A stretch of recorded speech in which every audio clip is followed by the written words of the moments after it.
বদনামও একটা নাম, বদনাম হওয়াটাও একটা নাম। আমরা যে প্রচার করতে পারি না, ওরা বদনাম করে সেই প্রচারটা করে দিচ্ছে। আমার মনে হয় এই প্রচার করতে কয়েকশো কোটি টাকা আমাদের খরচ হচ্ছে, তো ওরা নিজেরা যখন করে দিচ্ছে তো ভালো। এ দোষ যেহেতু আমার নেই, কারণ এই দোষ যদি থাকতো তাহলে সেই 11 সাল থেকে এই 25 সাল পর্যন্ত তারা দোষ দিত না। এতদিন তো কেউ কিছু বলে নাই। এই নমিনেশন ঘোষণা দিয়েছে মে মাসের 5 তারিখে। এরপর থেকে যে এই যে মানে আগা নেই মাথা নেই, আগের কাটিং পরের কাটিং, 1.5 মিনিট 2 মিনিট যা আরম্ভ করিস, মানুষ এখন বুঝে ফেলেছে।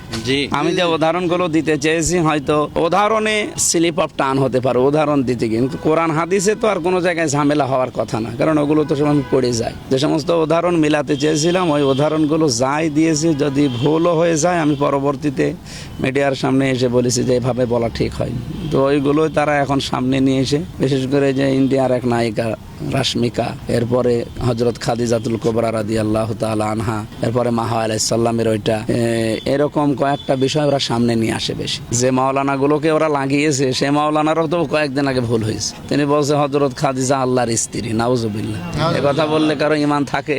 তার যদি ঈমান না যায়, আমার ঈমান যাবে, আমি তো ভুলে বলে ফেলেছি। সুতরাং এই কথাগুলো যারা বলছে তাদের সতর্ক হওয়া এবং বিরত হওয়ার জন্য আহ্বান জানাচ্ছি। আর আমি জানি মানুষ এগুলো বিশ্বাস করে না। 15-16 মাসে যা আমরা অলরেডি দেখিয়েছি, চরিত্র কাদের নিয়ে জনগণ এখন তো দেখতে পাচ্ছে।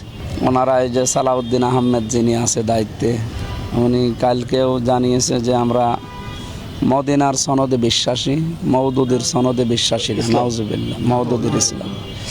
তো এই একটা কথা হলো, আপনি মদিনার ইসলাম বিশ্বাস করেন, তাহলে সেকুলারিজম, এরপরে জাতীয়তাবাদ, এরপরে যে ধর্মনিরপেক্ষ মতবাদ, এরপরে গণতন্ত্র যাই বলেন, এগুলো কি মদিনার সনদে আছে বা মদিনার ইসলামে আছে?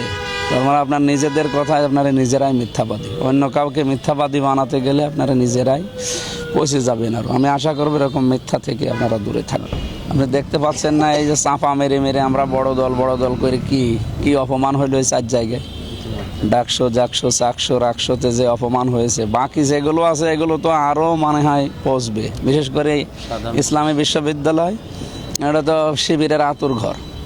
আর ওদিকে যা মনে হয় জগন্নাথে দেবে, ওখানেও আশা করছি এই অহংকারে তাদেরকে ডোবাবে। যেন অহংকার না করে আমরা, যেহেতু অনেক দিন একসাথে ছিলাম, আমরা চাই আবার এভাবে মিলেমিশে। ওনাদেরকে আমরা আবার বলছি যে প্রতিদ্বন্দ্বী কোনো দিন মনে করি না, প্রতিযোগী মনে করি।